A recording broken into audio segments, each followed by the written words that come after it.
Today in this video we are going to discuss about the sectional view of human embryo and then structure of human ovum and the Graafian follicle. So first we will take up the sectional view of human ovary.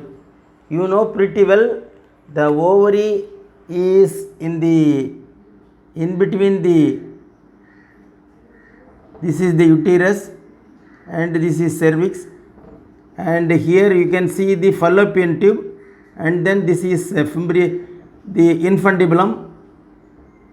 In between the infundibulum and the uterus wall, the ovary is situated. The ovary is connected by ligaments. So this ovary is the functional unit of the female reproductive system, wherein we can see the formation of ovary. So and then the oocytes are formed, then the ovum is released from the ovary. We will see the sectional view of the human ovary. The ovary is having the size of a ovoid structure with the entry point having blood vessels, that is the artery and the vein, and these blood vessels are supplied here and there throughout the ovary. So the function of ovary starts even from the fetal life, that is up to 165 days. The ovary starting of oogonia in fetal life, even in the child life, the oogonia starts developing. That is about 1 million eggs are formed in the fetal life. That is called primary oocyte. That is the fetal life.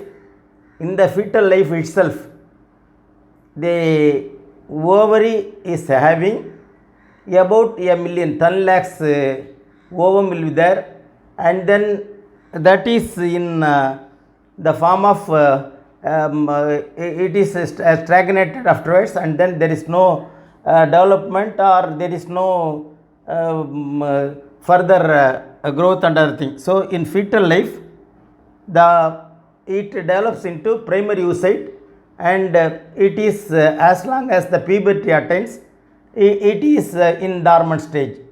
Then from the fetal life to birth, again it is developed into, it undergoes the first meiotic division, and then at puberty first it develops into secondary oocyte. So in the infant stage, that is fetal life, that is primary oocytes are formed. Then in the birth and then childhood and puberty, the primary oocyte undergoes secondary oocyte, that is called first meiotic division, completed prior to, that is ovulation. So first meiotic division happens in the period of birth and then childhood and then the puberty. In the adult life, the primary oocyte undergoes secondary oocyte, and then the first polar body is also formed, that is unfunctional. Then the secondary oocyte undergoes ovum and secondary polar body. This type of things, this is happening. The oogenesis happens in the ovary. That is primary oocyte. That is primary oocyte, the primordial cells are formed here. Primordial cells, that is the functional cell for the formation of the ovum or oocyte. Then primary oocytes are formed. Primary oocytes are formed with the nucleus in the center. From the primary oocyte, the primary oocyte is nothing but it happens in the fetal life. The primary oocyte is formed in the fetal life. So it is in the stage of dormant stage. Then from the fetal life to birth and then puberty, first meiotic division happens, that is secondary oocyte. Then it undergoes secondary oocyte, slightly developed oocyte, that is called secondary oocyte. And then the secondary oocyte is the n number of chromosome. Here actually the reduction division happens from 2n to n number of chromosome is formed, that is haploid, and the unfunctional polar body also formed, that is secondary oocyte. And tertiary oocyte, then it forms into tertiary oocyte. So from the secondary oocyte, tertiary oocytes are formed, that is the second polar body and ovum is formed. Then this develops into Graafian follicle. Graafian follicle is, first of all we have to say something about what is follicle. A follicle is a sac-like structure filled with fluid, and the cells are also formed inside the follicle, that is the primary follicle, secondary follicle and tertiary follicle. Inside the follicle, in each follicle one ovum is formed. So actually during the puberty stage, that is after puberty stage, after attaining the adulthood and during menstruation, the ovum is released. Usually one ovum is released during one men's cycle. That is actually the functional may be 6, and the only one ovum develops into Paka ovum, and then it is released from the ovary. And the released ovary, the ovum is released, and the released ovum is get into the fimbriae, and the fimbriae takes the, that is the oviductal funnel. Oviduct takes up the ovum, matured ovum. Then from the Graafian follicle, the difference between tertiary follicle and Graafian follicle, the Graafian follicle have the, that is the antral cavity is there, then the nucleus is there, then it is surrounded by vitelline membrane, and then perivitelline membrane, then zona pellucida, then afterwards zona pellucida, then theca externa, theca interna. These things are all seen in the Graafian follicle. So the Graafian follicle has the granulosa cells, theca externa, theca interna. All these things we can see in the Graafian follicle. So the Graafian follicle have matured ovum. In addition to that, the Graafian follicle. The Graafian follicle is nothing but it contains theca externa, theca interna. These are all helping the ovum for giving nutrition and other thing. And then the zona pellucida is also there. Then the ovum, structure of ovum, human ovum, in that we can see the ovum is the nucleus surrounded by membrane, and then perivitelline membrane, then zona pellucida. This is the structure of the ovum. This ovum is only released after maturation of the Graafian follicle. This ovum is released after maturation of the, so the ovum is released after the maturation of the ovum from the Graafian follicle. Graafian follicle is nurturing the actual ovum for its full development, and from that it disintegrates, it gets away from the ovary, and this ovary is get into the fallopian tube or yeah, infundibulum, that is called, otherwise called infundibulum, which is having finger-like structure called fimbriae, and that takes the ovum. So next, so up to this is called ovarian cycle. From this, if the ovary is get into the fallopian tube, there it is fertilized and then it moves into the uterus. So if it gets into the uterus after fertilization, then it is implanted in the uterus wall, that is called endometrium. If it is not successfully fertilized, then it will be, the endometrium lining will be disintegrate, and it is the actual menstruation happens. So what happens afterwards? So the shell will be there.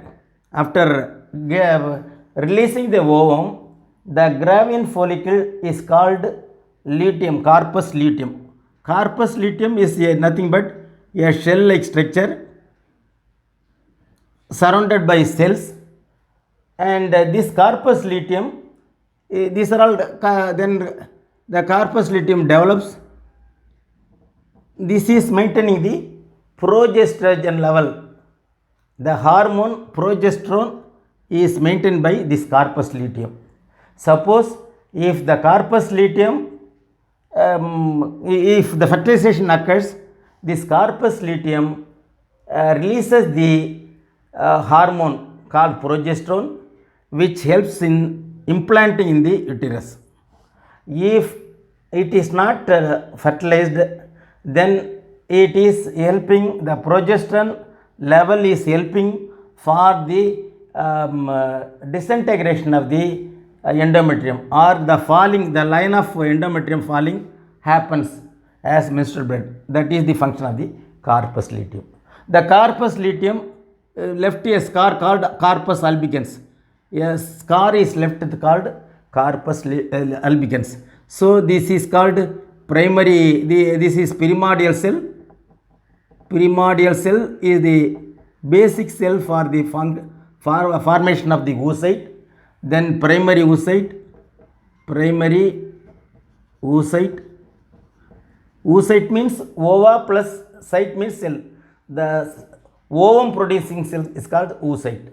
The primary oocyte means it is in the fetal life. That is, it undergoes mitosis division. A cell undergoes mitosis division, and that is called primary oocyte.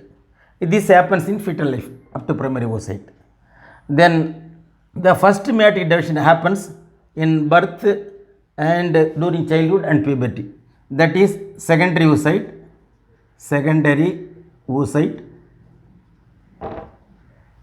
Then tertiary oocyte. So the difference between primary oocyte and secondary oocyte, it will be having the ovum will be having the zona pellucida, corpora radiata. This is corpus radiata cells. These things will be in the tertiary oocyte, and afterwards it develop into Graafian follicle. Graafian follicle have the ovum plus the theca externa, theca interna, and then antrum. A space will be there, will be filled with fluid called antrum, and then the nucleus surrounded by the zona pellucida, vitelline membrane, perivitelline membrane, and then zona pellucida. And then the corpora radiata will be also be there, but this corpora radiata and other things will be shedding and then it enters into the fallopian tube. So this is with regard to the sectional view of human regarding progesterone. The progesterone helps the implanting in the uterus. One, suppose if it if the level of estrogen develops, then the mood disorders and then headache, migraine, so many things will be happening in the case of the body structure. So gonadotrophic hormone is formed in the hypothalamus region. That gonadotrophic hormone releases follicle stimulating hormone, and then luteinizing hormone, and it is found in the pituitary. Then this gives signal for the follicle formation, and then luteinizing hormone is for the secretion of progesterone and estrogen. So these things from the brain, the command is developed for gonadotrophic hormone from in hypothalamus, and that gives signal for formation of follicle stimulating hormone and luteinizing hormone. These are the things have developed in the case of ovary. And then regarding Graafian follicle, we have to say the Graafian follicle will be having this nucleus surrounded by the vitelline membrane, and then perivitelline membrane space, and then zona pellucida, then the granulosa cells, that is granulosa cells. The granular cells we can see, this is called antrum. Antrum is a filled cavity. Then this is nucleus. Then it is called vitelline membrane, and then the perivitelline membrane. The space in between the space is called zona pellucida. Zona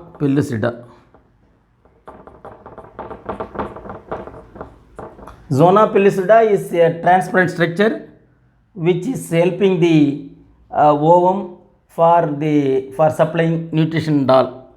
So the granulosa is the outermost covering, which also helps for during implantation. It avoids the ectopic pregnancy, and the movement of and other things is helped by the corpus granulosa. This is the Graafian follicle. Graafian follicle is having the granulosa cells. This is granulosa. Then apart from that, it also have antrum, a space filled, a cavity filled with fluid, and then the ovum having nucleus, vitelline membrane, perivitelline membrane, zona pellucida, and the other thing. This is with regard to the Graafian follicle. So the from the Graafian follicle, the ovum is released, the matured ovum is released with n number of chromosomes, that is 23 chromosomes it will be having. Then this ovum only gets into the fallopian tube. So then regarding schematic representation of oogenesis, the oogonia, and it is divided into 4 cells by the mitosis. This happens in the fetal life. Then each cell undergoes the primary oocyte undergoes meiotic division, and it forms into 2 irregular cells. One is the small cell is called polar body, and the second is called oocyte, secondary oocyte. And then this secondary oocyte again undergoes division, meiotic division, second polar body, and then ovum. This happens in adult life. So with these structures, the fertilization and this arrangement, the ovum release, all this and the hormonal balance also happens in the ovary due to brain activity. So in the next video we will see how the actual menstrual cycle happens. That is how the ovum is released. The mature ovum is released by the process of menstrual cycle, that we will see in the next video. So with this we conclude this video.